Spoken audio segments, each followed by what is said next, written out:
लोग आएंगे, जुड़ते रहेंगे। क्लास शुरू करते हैं अब।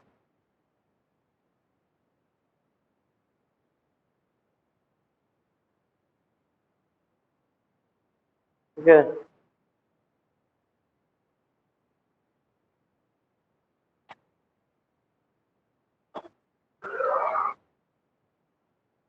ये लोग आ रहे हैं, आदर्श।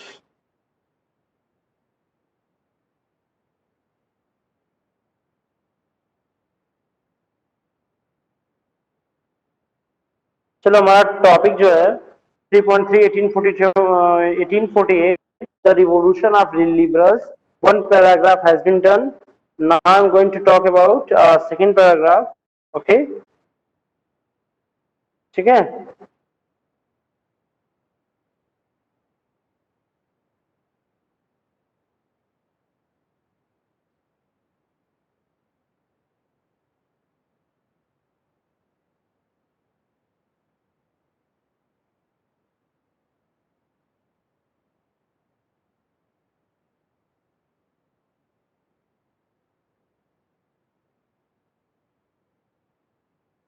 क्या देखते हैं? हेलो, सुन रहे आप लोग? आवाज आ रही है? कम से कम हाँ या ना, ऐसे अनु बोल दिया करो ना। आप लोग क्यों नहीं बोलते हैं आप लोग? आवाज जा रही है? ठीक है। In the German regions of a large number of political associations whose members were middle-class professionals, businessmen, and prosperous artisans came together in the city of Frankfurt and decided to vote for an all-German National Assembly. अब German इलाकों में बात है तो German इलाकों में बहुत बड़ी संख्या में जो पॉलिटिकल एसोसिएशन थे, वो क्या हुए? फ्रैंकफर्ट शहर में। फ्रैंकफर्ट एक क्या है? फ्रैंकफर्ट एक सिटी का नाम है। और फ्रैंकफर्ट शहर में बहुत बड़ी संख्या में ये मिडिल क्लास के जो प्रोफेशनल्स थे, ठीक है।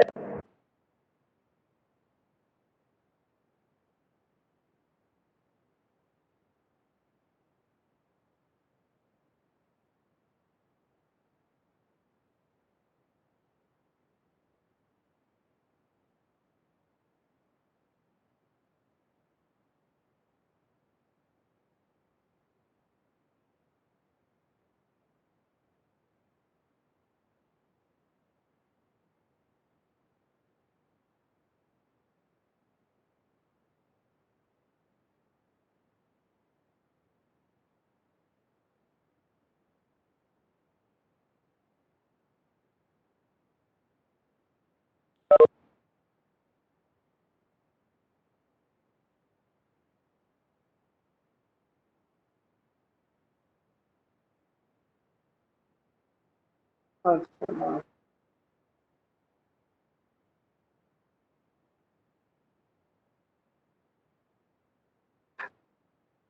एक मिनट। ठीक है। तो जितने बड़े संख्या में लोग क्या हुए, एकत्रित हुए फ्रैंकफर्ट शहर में, और उनका एकमात्र मतलब क्या था कि वो एक कॉमन वोट करेंगे सभी जर्मन के लिए। एक जर्मन असेंबली के, नेशनल असेंबली के पक्ष, नेशनल असेंबली के फेवर में वो लोग वोट करेंगे। ठीक है ना? कौन वोट करेगा? मिडिल क्लास प्रोफेशनल, बिजनेस, जो प्रॉस्परस, वो लोग सब मिलकर। ठीक है ना? 18 मई 18 में 1848, ठीक है ना, 831 elected representatives March in the procession to take their place in the Frankfurt Parliament convent in church of Saint Paul. ठीक है। अब इसमें क्या है कि 1848 को 1831 जो इलेक्टेड मेंबर्स थे, वो एक, क्या बोलोगे, वो एक जैसे बोलते हैं ना, बहुत ही जो रिप्रेजेंटेटिव थे बड़े ही धूमधाम से, ठीक है ना, एकदम सज धज के, टशन में पूरी तरीके से, ठीक है ना, ये लोग जुलूस में मार्च कर रहे। जुलूस मतलब होता है मार्च, मार्च करके करना, यानी मार्च करना, जुलूस में जाकर फ्रैंकफर्ट जो वहां का पार्लियामेंट था उसमें वो वहां पर अपना जाकर स्थान लिए, मतलब वहां बैठे। ठीक है ना? लिखा है ना कि 18 में 1848 831 मतलब वहां 831 रिप्रेजेंटेटिव जो इलेक्ट हुए थे, मार्च इन अ फेस्टिव प्रोसेशन, मतलब मार्च मतलब मूव कर रहे थे, फेस्टिव प्रोसेशन मतलब एकदम सजे धजे एकदम मतलब टशन में मूव कर किए to take their place in the Frankfurt, मतलब फ्रैंकफर्ट पार्लियामेंट में अपना स्थान ग्रहण किए बोल सकते हो, ठीक है ना। और ये जो संसद जो है सेंट पॉल चर्च में क्या हुआ था, ऑर्गेनाइज हुआ था, आयोजित हुआ था, ठीक है ना। सेंट पॉल, ये जो फ्रैंकफर्ट पार्लियामेंट है वो सेंट पॉल चर्च में था, ठीक है। They drafted a constitution for German nation to be headed by monarchy subject to a parliament, ठीक है। अब क्या था,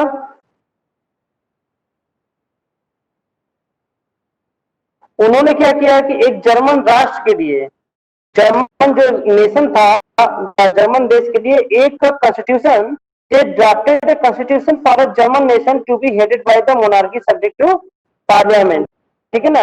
उन्होंने क्या किया, जर्मन नेशन के लिए एक संविधान का, एक कॉन्स्टिट्यूशन का ड्राफ्ट यानी प्रारूप तैयार किया, और इस राष्ट्र की जो अध्यक्षता थी ना, वो एक ऐसे राजा को सौंपी गई जिसमें कि जिसे संसद के अधीन रहना था, ठीक है ना। मतलब क्या है, देखो, drafted constitution for German nation to be headed by monarchy, headed by monarchy मतलब एक ऐसे राजा, मोनार्की मतलब निरंकुश समझो, एक राजा समझो, एक ऐसे राजा को समझ दिया गया, सब्जेक्टेड टू अ पार्लियामेंट, मतलब एक ऐसे राजा को वो पावर्स, मतलब ये पार्लियामेंट दिया गया जो कि पार्लियामेंट के अंडर था, मतलब उसके अधीन था, ठीक है ना।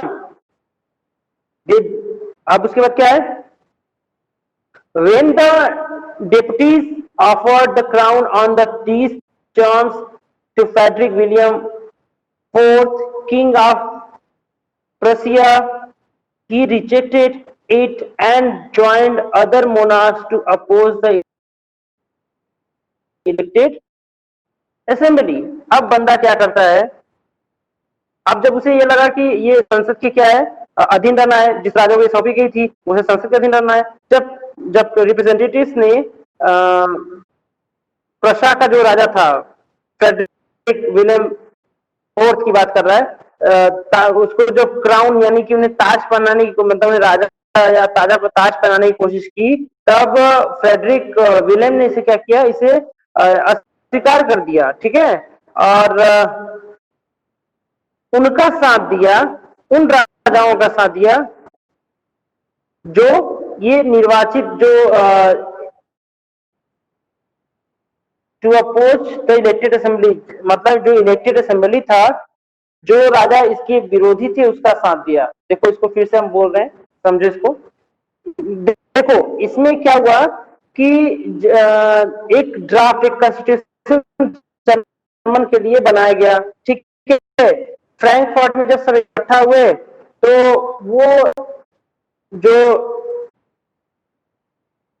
इस जो राष्ट्र की अध्यक्ष था, मतलब बोलते ना किसी देश का राजा कोई प्रधानमंत्री नरेंद्र मोदी है, तो अब ये इस राष्ट्र जो जर्मन राष्ट्र की अध्यक्ष जो था, वो एक ऐसे राजा को सौंपने की कोशिश किए जिसको कि संसद के अधीन रहना है, मतलब उस बंदे के पास पावर नहीं है, मानो तो सब पावर, ना मानो तो कुछ पावर नहीं, मतलब उसके पास पावर नहीं है, ठीक है। और जब उसको यानी विलियम चतुर्थ को, विलियम फोर्थ को जब उसे क्राउन पहनाने की कोशिश की गई कि चलो भैया आपको अब राजा बना दिया जाता है, तो विलियम चतुर्थ साहब कहते हैं ना, अब हम राजा नहीं बनेंगे, क्योंकि जो उस पार्लियामेंट के विरोधी दूसरे राजा थे, उस बंदे ने उसका साथ दिया, ठीक है ना, ये मिडिल क्लास नहीं दिया, ठीक है ना। देखो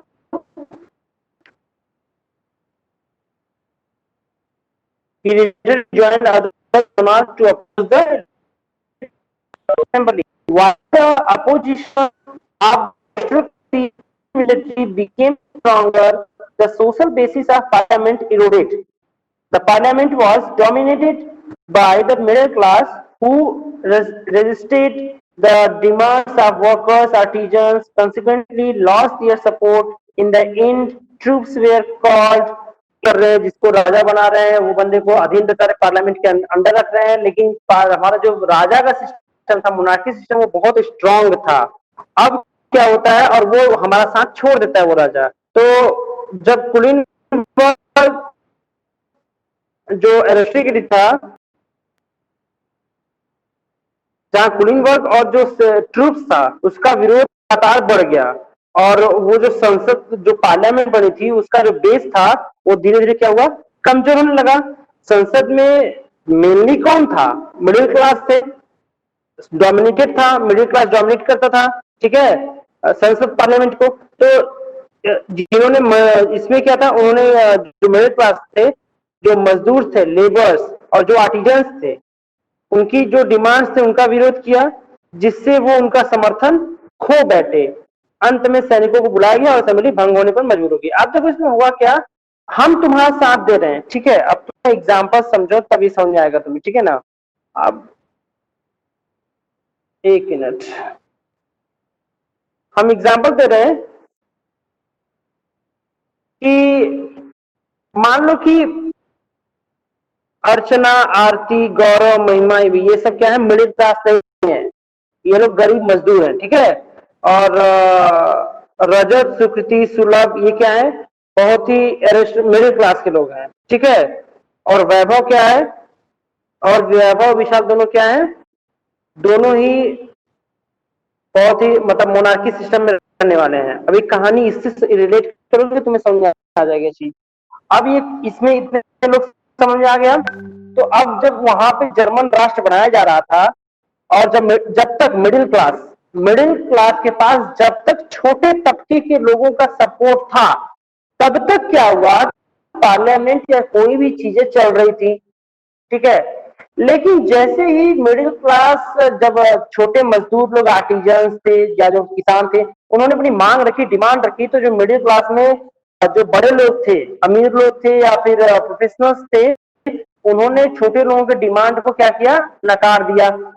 जब छोटे लोगों के डिमांड को, यानी कमजोर लेबर और किसानों की डिमांड को नकार दिया, तो जो उनका समर्थन था इन मिडिल क्लास को, वो समर्थन उनका खो बैठे, यानी जो मजदूर लोग थे वहां से भाग गए, चलो नहीं रहेंगे भाई तुम्हारे साथ, तो तुम्हारा बदला नहीं मानोगे तो कहाँ रहेंगे वहां पर, ठीक है। तो उनका समर्थन खो बैठे। जब समर्थन खो बैठे तो हमारा अपोजिशन और राजा वाला पहले से स्ट्रांग बैठा था, तुरंत सेना आया और तुरंत क्या किया, जो पार्लियामेंट थी उसे भंग कर दिया, ठीक है ना। देखो लिखा है, अब देखो, the parliament was dominated by the middle class, parliament में मिडिल क्लास एकदम हावी हो गया था। Who resisted the demands of the workers and artisans, देखो उसने क्या किया कि वर्कर्स और आर्टिजन की डिमांड्स को नकार दिया। कंसिक्वेंटली, परिणामतः, यानी परिणाम क्या हुआ उसका, लॉस दिया सपोर्ट, मतलब जो आर्टिजन का सपोर्ट था वो उससे खो दिया। इन द अंत में ट्रूप्स, सैनिक, वेयर कॉल्ड, बहुत जल्दी बुलाए गए, इन अंदर बुला लिए गए, and the assembly was force to disband, मतलब जो असेंबली थी उसको जबरदस्ती भंग कर दिया गया। भंग करना मतलब उसे मतलब रद्द कर दिया गया, ठीक है। The issue of extending political rights to women, the issue of extending political rights to women was controversial, one within the liberal movement in which large number of women had participated actively over the years. Women had formed their own political association, founded newspapers, and taken part in the political meetings and demonstrations. Despite this, they were died during the election of assembly. देखो क्या था, the issue of political rights to women was controversial. क्या था, जो liberal movement लगातार हो रहे थे, उदारवादी लोग, लिबरल लोग लगातार कर रहे थे, उसके अंदर की बात तो जो महिलाओं की पॉलिटिकल सिचुएशंस थी, political as it was as they were thinking about that. जैसा वो सोच रही थी वैसा नहीं था। मतलब जो लिबरल मूवमेंट चल रहे थे उसमें जो वीमेन थे उनके राजनीतिक यानी पॉलिटिकल राइट्स जो थे वो बहुत ही कंट्रोवर्शियल हो गया था। ये मुद्दा बहुत ही झगड़े वाला हो गया था, विवादास्पद था। ठीक है ना? हाल ठीक है। अब क्या हुआ, हालांकि आंदोलन में मूवमेंट में वर्षों मतलब कई सालों तक ओवर द मेनी इयर्स महिलाओं ने बहुत जो विमेन थी बहुत एक्टिवली पार्टिसिपेट की थी वहां पर। ठीक है ना? और इसी एक्टिवली पार्टिसिपेट करने का नतीजा यह रहा कि विमेन जो थी वो पॉलिटिकल एसोसिएशन स्थापित मतलब थी। बहुत सारे विमेन के पॉलिटिकल एसोसिएशन थे। ठीक है ना? उन्होंने न्यूज़पेपर लॉन्च किया था, अखबार शुरू किए थे। ठीक है ना? और जो राजनीतिक क्या पॉलिटिकल जो बैठक होती थी ना उसमें भी वो क्या करती थी, भाग लेती थी। और इन सब के बावजूद, ठीक है ना, इन सब के बावजूद उन्हें असेंबली में जो असेंबली था उन्हें चुनाव का अधिकार नहीं दिया गया। यही उनकी इतना कुछ करने के बावजूद भी असेंबली जब बनी थी तो उन्हें चुनाव का अधिकार नहीं दिया, यानी मताधिकार से मुद्दे से हटा दिया गया था। ठीक है?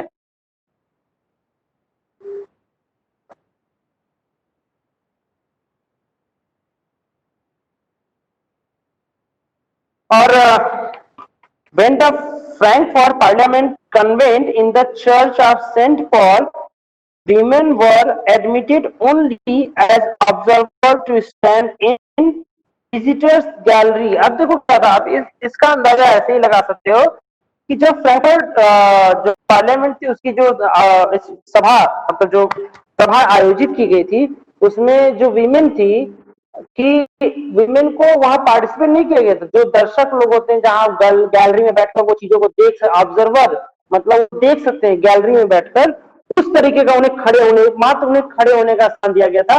उन्हें बोलने या चुनाव करने का अधिकार नहीं था, केवल खड़े होकर देखने का अधिकार दिया गया था। तो आप समझ सकते हो कि महिलाओं का पार्टिसिपेशन बहुत रहा है लेकिन उन्हें अधिकार उनका नहीं मिल पाया था अभी तक। अब क्या है इसमें आगे, दो conservative force were able to suppress labor movement in 1848, they could not restore the old order. Monarchs were beginning to realize that the cycle of revolution and the repression could only be ended by guaranteeing concessions the liberal nationalist revolutionaries। अब देखिए क्या है,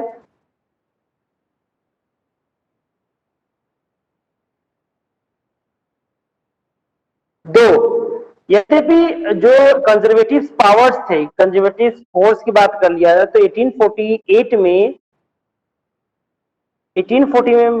जो liberal movement लगातार हुए उसको suppress करने में दबाने में कामयाब हो गए थे। लेकिन वो जो पुरानी व्यवस्था थी, ठीक है ना, ठीक है, but they could not restore, वो जो ओल्ड ऑर्डर्स यानी पुरानी व्यवस्था जो थी उसको वापस से रिस्टोर या बाहर मतलब रिस्टोर नहीं कर सके। ठीक है?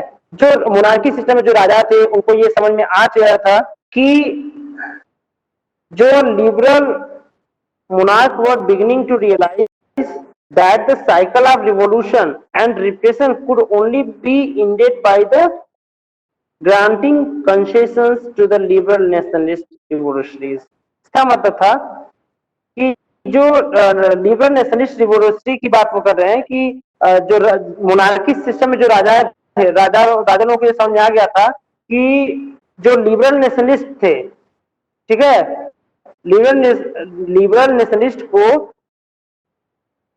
रियायत मतलब कि कुछ छूट देकर ही जो रिवोल्यूशन थे उनको उनके चक्र को उनका जो साइकिल जो लगातार चल रहा था उसको खत्म किया जा सकता है। अगर हम जैसे होता है ना पेरेंट्स को एकदम छूट नहीं थी, लेकिन काम करते करते समझ में आ जाता है कि अगर हम इनको इतना छूट दे देंगे तो ये जो लगातार विद्रोह हो रहे हैं जलावन में आ चुकी थी, ठीक है ना। और अगर हम छूट दे देंगे तो जाहिर सी बात है वो चुप हो जाएंगे। अगर हम कहें कि मान लो कि महिमा, महेश, ये नीतू, ये लोग विद्रोह कर रही हैं, ठीक है। अब नीतू को चाहिए क्या? नीतू को चाहिए एसएसटी की बुक, महिमा को चाहिए 10,000 रुपया। अगर हम नीतू को मिलाकर उन्हें एसएसटी का बुक दे दें केवल, और महिमा को 10,000 रुपया न दे, तो नीतू और महिमा में क्या हो जाएगा? मतलब विद्रोह हो जाएगा। नीतू को तो दबा दिया, नीतू लेके जाओ यार, अपना किताब लेके जाओ, हटाओ, बहुत हो गया। अब 10,000 क्या होगा? अब नीतू महिमा का साथ छोड़ देगी। जब नहीं नीतू महिमा का साथ छोड़ेगी तो महिमा पड़ जाएगी अकेले, और जब अकेले पड़ेगी तो हम महिमा को दो थप्पड़ मार के हटा देंगे वहां से। मतलब ये समझ आया तुम्हें कि उसने जो मोनार्की सिस्टम के जो किंग थे उनके दिमाग में एक बात घुस गई थी अब, कि अगर हम इनको छूट नहीं देंगे, रियायत नहीं देंगे, तो ये जो लगातार मूवमेंट चल रहे हैं वो लगातार चलते रहेंगे। इसलिए राजाओं ने सोचा कि इनको रियायत देकर इनका जो सप्रेशन का जो हम दबाने का काम है, इसको हम अगर हम रियायत दे तो बाद में इनके विद्रोह को क्या कर सकते हैं? दबा सकते हैं। ये दिमाग लगा दिए थे। कौन लोग लगाए थे? राजा लोग, जो मोनार्की सिस्टम या कह सकते हो आप लोग कंजर्वेटिव थे, ठीक है ना। आगे देखते हैं। Hence, in the year after 1848, the autocratic monarchy of Central and Eastern Europe began to introduce the changes that had already taken place in Western Europe before 1815. Thus, serfdom and bonded labor were abolished both in the Habsburg domination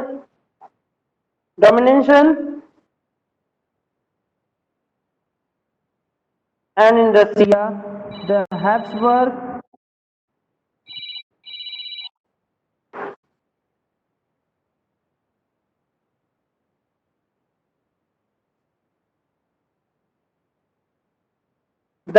ruler guaranteed more autonomy to the Hungarian in 1867. अब देखिए इसमें क्या है।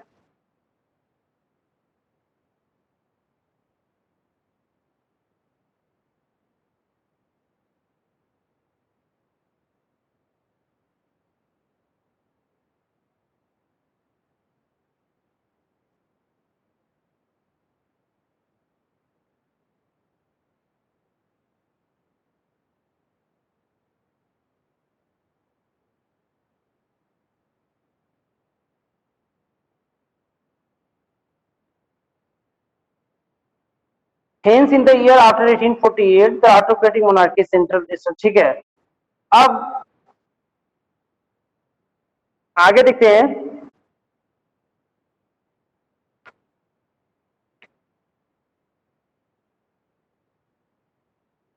Eighteen 48 के बाद किस अगर time और ईयर्स की बात कर रहे हैं तो मध्य और जो सेंट्रल और ईस्टर्न यूरोप की जो मोनार्की सिस्टम की जो या निरंकुश की बात कर लो, तो जो राजशाही लोग थे, राजा लोग थे, उसने वो चेंजेस लाना शुरू कर दिए थे, ठीक है ना। जो कि पश्चिमी जो वेस्टर्न यूरोप थे उसमें 18 से 15 में ही 18 से 15 के पहले ही आ चुके थे। लिखो लिखा है ना कि ये सब जब वो लोग सोचे तो इन द ईयर आफ्टर 1848 के बाद, ठीक है ना, the autocratic monarchy of central and eastern Europe began to introduce the changes. मतलब कि सेंट्रल और ईस्टर्न यूरोप के लोगों में लगातार, मतलब जो राजा लोग थे 1848 के बाद उनमें बदलाव आने शुरू हो गए थे, ठीक है ना। ये बदलाव जो अब आ रहे हैं सेंट्रल और ईस्टर्न यूरोप में, वो वेस्टर्न यूरोप में 1815 के पहले ही आ चुके थे। अब मैं पूछूंगा महिमा, महेश, आप दोनों में से कोई रिप्लाई करे, मैं क्वेश्चन पुट अप करने जा रहा हूं। ये लाइन बहुत इंपॉर्टेंट लाइन था, इससे मैंने ये पढ़ा फिर से, एक बार फिर से पढ़ूंगा ये लाइन, फिर आप दोनों से क्वेश्चन, महिमा, महेश और स्वीकृति, ये तीन लोग मुझे जवाब देंगे। देखो लिखा है, in the year after 1848, after 1848 the autocratic monarchies of central and eastern Europe began to introduce the changes. अब इसका मतलब यह है कि 1848 के बाद सेंट्रल और ईस्टर्न यूरोप में जो राजा लोग थे, जो ऑटोक्रेटिक मोनार्की सिस्टम था, उसमें बदलाव आना शुरू हो गया था। That had already taken place in western Europe before 1815। ये तो 1848 में बदलाव आना शुरू किया था, लेकिन वेस्टर्न यूरोप में 1815 में ही ये बदलाव आना शुरू हो गया था। तो अब मुझे आप लोगों से ये जानना है, महिमा, महेश, स्वीकृति नहीं, सभी लोग जवाब देंगे कि वेस्टर्न यूरोप में 1815 में बदलाव कैसे आया था। क्या कहते कि 1815 में वेस्टर्न यूरोप में बदलाव आ गए थे, लेकिन ईस्टर्न और में उसमें 1838 में आए, 1848 में आए। बताइए, हम 1815 को जानना चाहते हैं। 1848 से पढ़ ही रहे हैं आप, बताइए 1815 में कैसे बदलाव आया था वेस्टर्न यूरोप में? बोलिए बोलिए। हाँ हाँ बोलिए बोलिए, रजत सही है, चलो बोलिए, रजत सही है, बोलते रहिए। रजत सही था, बोलिए।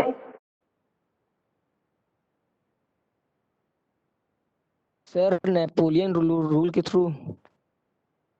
हाँ, ये कारण हो सकता है।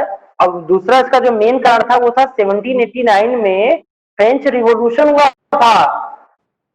ये आप मत भूलिएगा, क्वेश्चन अगर ऐसे घुमाएगा तो आपको याद करना पड़ेगा, वेस्टर्न यूरोप में ही फ्रांस आता है, ठीक है, और 1789 में ही फ्रेंच रिवॉल्यूशन हो गया। तो जाहिर सी बात है कि जब रिवॉल्यूशन क्रांति स्टार्ट हो गई थी और उस समय नेपोलियन भी आया, तो नेपोलियन के भी बहुत सारे सुधार किए, उस वक्त रिवॉल्यूशन हो ही गया था, तो राजाओं का मन तो उसी वक्त वहां बदलने लगा, भैया मोनार्की सिस्टम नहीं रहा है, रहेगा तो इन्हीं लोगों का सिस्टम रहेगा, तो उसमें वो लोग अपने तरीके से बदलाव कर रहे थे। लेकिन जर्मनी में ऐसा नहीं हुआ। जर्मनी में 1848 के बाद जब इतने विद्रोह स्टार्ट हुए, तब उनको एहसास हुआ ये चीज, ठीक है। तो इसका आंसर ये होगा, आप लोग बोलते रहिए। अब आगे देखते हैं 10। अब इसमें क्या लिखा है, इस प्रकार हम देखेंगे कि हम पूरे का अर्थ बता रहे हैं। इस प्रकार हम देखेंगे कि जो हैब्सबर्ग, एक मिनट,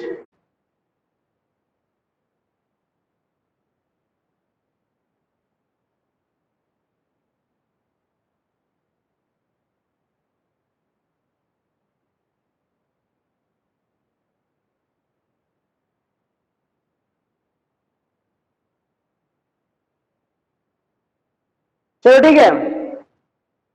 अब इस प्रकार हम देखते हैं कि हैब्सबर्ग में जो हैब्सबर्ग किसके अधिकार, क्या अधिकार वाले क्षेत्र में, और रूस में जो भूदासत और बधुआ मजदूरी था वो पूरी तरीके से क्या हुआ, इसका रिजल्ट क्या आया, समाप्त हो गया, ठीक है। जो फ्यूडल सिस्टम था, या फिर आप बधुआ मजदूरी की बात कर लीजिए, भूदासत्व था, हस्त का अधिकार क्षेत्र, और रसिया, ये दोनों में क्या हुआ, मजदूरी, ये सब बधुआ मजदूरी और फ्यूडल सिस्टम क्या हुआ, खत्म हो गया, ये रिजल्ट आया, ठीक है। हैब्सबर्ग में जो रूलर्स थे, जो शासक थे, ठीक है ना, हैब्सबर्ग शासकों ने क्या किया था कि जो हंगरी के लोग को क्या किया था, स्वायत्त सत्ता दे दी थी, मतलब वो लोग उनको जा भैया शासन करिए, आप हंगरी को दे दिया था कि अब Habsburg dominions and in Russia the Habsburg rulers granted, मतलब परमिटेड दे दिया, ऑटोनॉमी मतलब आप स्वायत्त शासी हो गए, ऑटोनॉमी मतलब होता है स्वायत्त शासी, हंगेरियन के दे दिया था कि जाओ भैया अपना शासन करो। और इसमें एक मोनार्की में कुछ ऑटोक्रेटिक मैग्यार आते हैं। अच्छा, मैग्यार लैंग्वेज कहाँ बोला जाता है, कोई बताए, मैग्यार लैंग्वेज कहाँ बोला जाता है, कहाँ, हंगरी, गुड, हंगरी ना, ठीक है। आपने बहुत सीखा। एक चीज आपको बता दे रहे हैं कि आप लोग इस तरीके से एक एक लाइन के क्वेश्चन, ये लैंग्वेज वाले क्वेश्चन पूछ सकते हैं एग्जाम में, क्योंकि 20 क्वेश्चन ऐसे आएंगे जो आपको जवाब देंगे एक नंबर में, तो इसीलिए लाइन बाय लाइन चल रहे हैं। ठीक है, तो जो ना आए वापस से पूछ सकते हो। ये आपका खत्म हुआ। ठीक है, अब हम फोर्थ पढ़ाएंगे, the making of Germany and Italy. और हाँ, इसको पढ़ाने से पहले हम वैभव और विशाल के मर्जी पर एक बार फिर से रिवाइज करेंगे फ्रेडरिक साइव, यानी फर्स्ट पेज से लेके थर्ड, मतलब कि फर्स्ट टॉपिक से लेके थर्ड टॉपिक तक। ठीक है, इसको रिवाइज यानी कल रिवाइज कर देंगे, समझे? तो कल रिवाइज कर देंगे इसको रिवाइज करने के बाद the making of Germany and Italy. बस ये 2 टॉपिक इसका मेन है, क्योंकि इसमें आएंगे बहुत सारे लोग। इसमें आएगा ऑटोवन बिस्मार्क। अब लड़ाइयां शुरू होने वाली हैं। बहुत क्या करें, क्लास कंटिन्यू करें या फिर यही रोक दें आज के लिए, क्योंकि ये खत्म हो गया। अब the making of Germany and Italy start होगा, जैसा कहो। कोई वेट कर रहा है क्या? नहीं, सही तो है।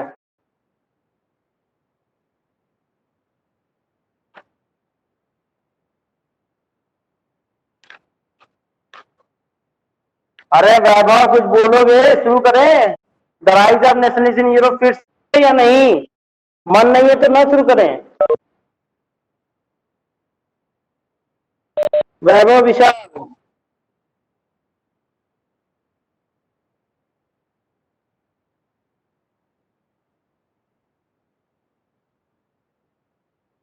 तो शुरू करें, शुरू से द पूरा। ठीक है, मैं कल से रिवाइज करूंगा, लेकिन एक कहानी की तरह बताऊंगा। ठीक है, कहानी के तौर पे, लाइन बाय लाइन नहीं। एक पैराग्राफ ऐसे ही बता दूंगा, इसमें क्या है, इसमें क्या है, इसमें क्या है, वन बाय वन करके सब बता दूंगा कल से। ठीक है ना? और फिर उसके बाद मैं the making of Germany start करूंगा। ठीक है, होमवर्क अभी मैं वीडियो बनाऊंगा और सेंड करूंगा आपको। आधे घंटे में मिल जाएगा वीडियो, आधे घंटे बाद भी बनेगा, फिर अप्रूव होगा तब आपके पास जाएगा। ठीक है, तो अप्रूव होने के लिए बस उसी में होमवर्क लिख देंगे, कर लेना। ठीक है, रखते हैं हम। जय हिंद एवरीवन।